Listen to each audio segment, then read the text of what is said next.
Greetings to the Tsinghua Global Youth Dialogue taking place in Beijing.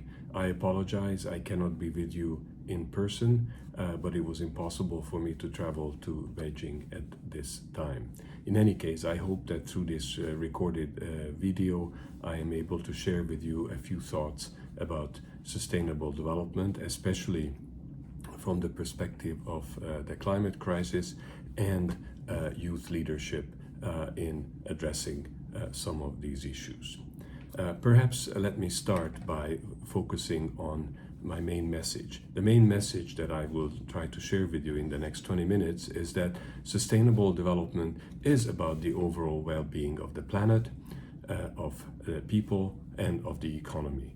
And the emissions of greenhouse gases and how we solve the subsequent climate crisis is key to sustainable development. Now, the fact is that it will get warmer and increasingly catastrophically warmer pretty much everywhere. This is a fact of life, and this is something we have to take into account as we evolve our policies for sustainable development. In this context, of course, reducing the problem's cause is the most important one, that is to say, to reduce emissions. That is the highest priority. But we also have to recognize, and I will talk about this later, that it is simply removing the emissions is insufficient to achieve the climate goals. And we actually need other approaches to be considered, including redoubling our efforts for adaptation and resilience.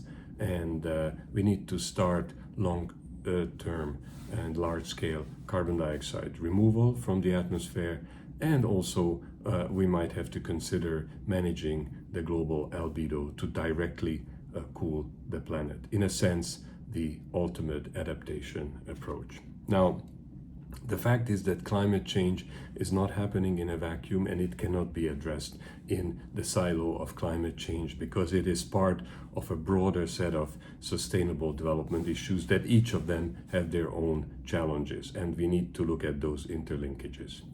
And finally, we need a new cadre of young people who are able to provide a global leadership for the change that we need. So that's the summary of my presentation, and now let's go into the actual details. Before doing that, let me just address two, let's call it definitions.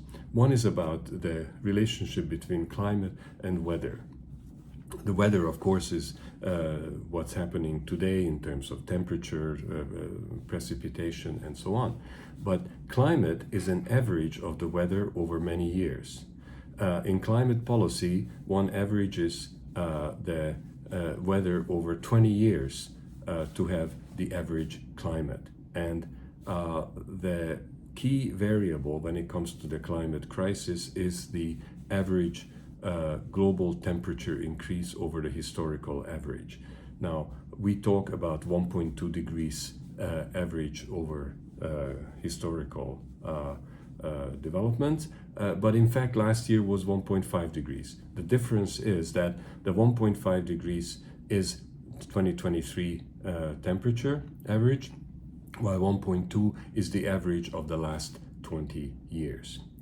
Another issue I'd like to highlight before I get into the main substance is something historical, something that goes back to the last 12,000 years. And that's the so-called Holocene period, essentially since the last ice age. Now, why is this so important? It is important because during the Holocene, during the last 12,000 years, the Earth had very stable climatic conditions. The average temperature never went above or below 0.5 degrees centigrade. And this is remarkable. And during this period of stability, of climate stability, it allowed human civilization to first develop and then to thrive. And now, of course, we're going much higher global average temperatures beyond historical average. And the question is, what impact will it have on society and the further development of our civilization? Now, before we get into some of the challenges and some of the problems, I think it's fair to look at the fact that, in fact, there is huge progress. And let's not forget about that. The world of the early 21st century, where we live today, is clearly better than any other for example, the last century or any century before. Since the last century, global population has increased 4 times, but the economy 25 times, which means people are much richer. Fewer people live in absolute poverty. There is less hunger, less disease, and less disasters of certain kinds. There are some other disasters where perhaps there is some increase. But China as a country, for example, is a significant example of how significant movements can be made in the way society lives and works. Now, I like to say that climate change is the most significant part of sustainable development, and I'll come to that in a moment, but it cannot be looked at in a vacuum, because there are other issues of sustainable development. There is the biodiversity crisis, species loss. There is persistent poverty. There are well-known and forgotten wars. There are geopolitical, geoeconomic developments, all of which are not only happening, and they have their own crises and their own challenges, but they're interlinked. And the fact that they are interlinked means that we cannot address any one of these issues in isolation, but we still have to keep looking at the linkages as much as possible. And in the United Nations, the development of the Sustainable Development Goals was the first real attempt to try to bring these different components together in both a qualitative and to some extent quantitative interlinked framework.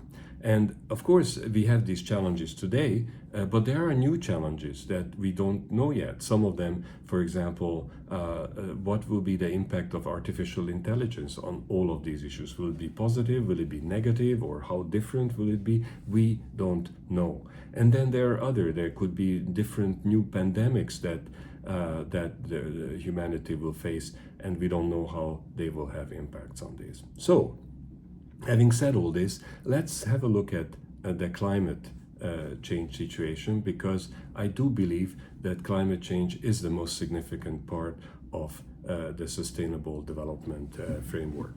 Why do I say that? I say it because most activities of humanity still produce greenhouse gases, i.e.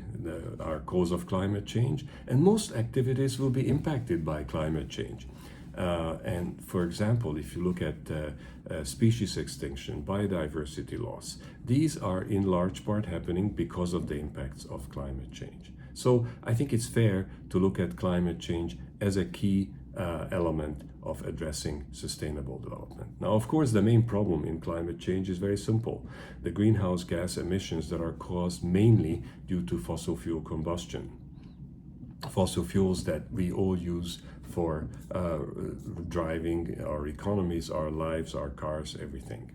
And that emission from the fossil fuels has resulted in a global temperature increase on the average of 1.2 degrees centigrade above historical average, and rising.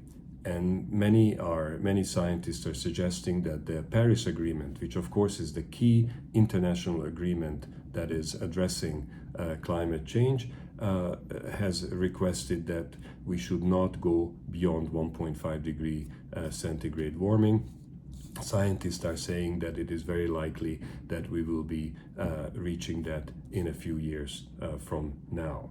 And then temperatures will keep rising. According to the most recent analysis, global temperatures are expected to reach somewhere around 2.5 to 3 degrees centigrade by the end of the century, based on current assumptions of what countries are able to prepare and are prepared to in terms of emission reductions. And this is not a very good news. This means that the world is going to get increasingly hotter.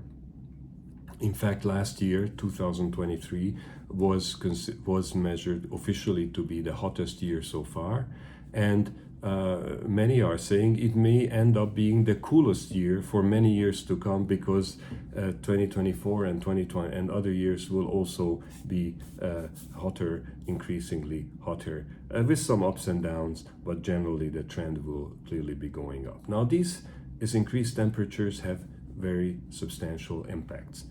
Some are very serious already today, and some are even catastrophic already today. And as the Intergovernmental Panel on Climate Change, the IPCC, says, every 1/10 of a degree counts. So everywhere the impacts are visible. We recall the major floods in Pakistan, we recall the forest fires in North America in the last few years and this year as well. We recall the drought in Europe and the Amazon. In Europe, just last year, there was a recent study which showed that there were 50,000 extra deaths because of the excessive heat. And then, of course, the floods and droughts in China, the melting of the cryosphere, the glaciers of the Himalayas, the Alps, and so on, and of course, Antarctica and the Arctic. Everywhere this is happening. And then there are, of course, the direct health impacts of excess heat, which are also very substantial. So the challenge that the world is facing is that we're going in the direction of what is called a hothouse Earth, where warming up to about 1.5 degrees, there will be impacts, some very substantial and some catastrophic, but the Earth system will more or less be able to withstand it as we know it. But beyond 1.5 degrees, we're going into uncharted territory where we don't really know the impacts, and that is referred to as the hothouse Earth, something we clearly need to avoid. Now, what is the way forward? The way forward is to reduce emissions, of course, and that's the number one challenge. And countries are doing it, but they're not doing it fast enough on the whole. But at the same time, we also have to recognize that there will be increased warming everywhere. The fact is that there is already too much carbon in the atmosphere. If we were able to stop all emissions of the world tomorrow, which of course we can't, but if we could, there is still enough carbon in the atmosphere to keep the temperature rising a little bit, and then it will stay like that, stable for hundreds of years to come. And that means all the impacts that are still going to come are still going to be with us for hundreds of years to come. So we need to start removing carbon from the atmosphere at a large scale as soon as possible, but we know it's taking a long time. And at the same time, because it is taking a long time, and even the emission reductions are taking longer than expected, the world may have to consider how to reduce the reflectivity or the albedo of the Earth to directly cool the planet through these new climate-altering techniques such as solar radiation modification.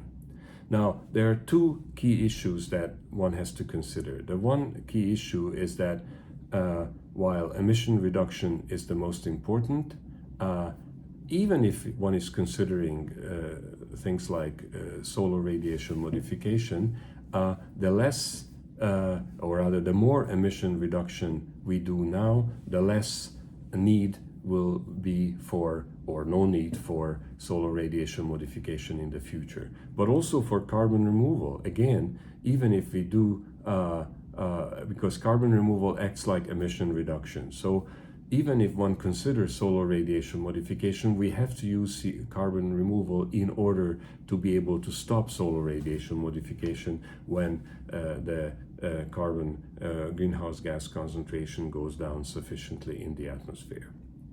The other key issue is that going forward, the world has to face two parallel strategies. One is to develop sustainability and to increasingly move societies, economies, agriculture, lifestyles towards sustainability.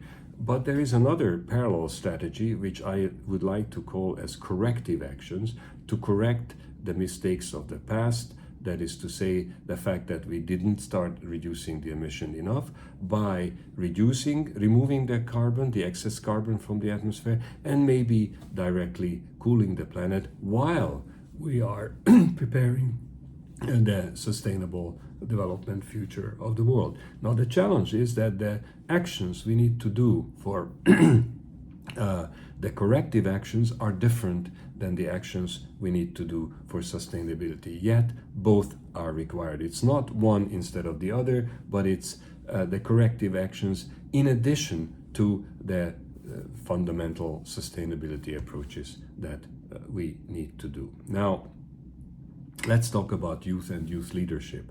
I think it's very important to be clear that youth are the key part of society that will be impacted on this through the decades to come. And leadership is not about me and me and me, the lonely leader.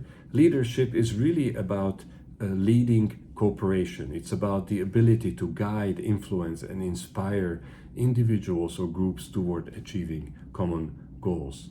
And it involves setting visions, motivating others, making strategic decisions, and building trust and respect to drive collective success. And so effective leadership requires a mix of skills, including communication, empathy, problem solving, and adaptability. Now, we need leadership in different roles at junior level, in primary school and secondary school, but also at senior levels, being president of a company, president of the country. All of these require leadership at different levels. And what we hope is that the current youth, the young generation, will evolve into these different leadership roles over the years. Now, since sustainable development, climate change are global issues, I'd like to just look at a few characteristics of leadership at the international level, particularly working in intergovernmental and international organizations. It requires cross and transsectoral approaches because these issues are linked. It requires global or multi-country approaches, which also implies different languages, different cross-cultural understanding, and interpersonal skills. And it also requires people who are not afraid of change. Now, we do need effective leaders in intergovernmental organizations to be able to develop the future organizations that the world needs that are reflecting the interlinked issues that we talked about earlier, that are addressing new and emerging techniques like artificial intelligence or climate altering technologies or social media, and they are able to work in challenging global context. So for that, we need a new cadre of leaders to improve the current institutions and to build the new institutions needed in the 21st century. And that means new institutions that are thinking globally, based on local actions, of course. They engage in multi and transdisciplinary reflection and approaches, and they have the ability to deal with constant change. Now, how would young aspiring leaders take this on? I think to start with, everybody needs to have some kind of a vision, some kind of a goal that you want to achieve in life. For me, back then when I was young, I read The Limits to Growth, the famous 1972 book on limits to growth, and that gave me a vision that that's what I wanted to work on. And then, of course, when you have an idea, when you have a vision, then you want to explore to understand it better. You can do it by studying it formally or informally, reading books, getting work experience, exchanging with friends. There are many different ways of doing it.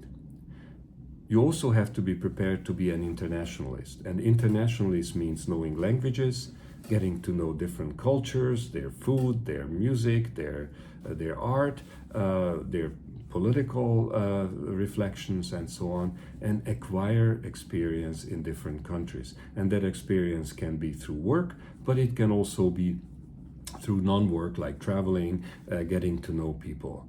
But at the end, what is needed is to be able to think outside your own box, the box where you came from, where you grew up, to be able to have a broader vision.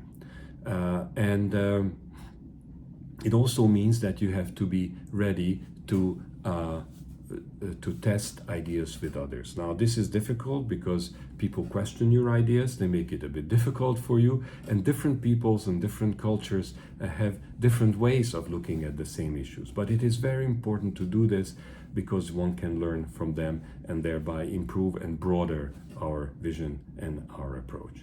And finally, I think one more important element for leadership, because leadership is about working with others. It's really important to network, to engage with people and to remember them and to keep them in your memory, in your database, so that you can come back and work with them in the future. So in conclusion, the situation of the world today is not rosy, it's difficult, it is challenging, but there are things we can do to make it better, or at worst to make it less worse than what's happening right now.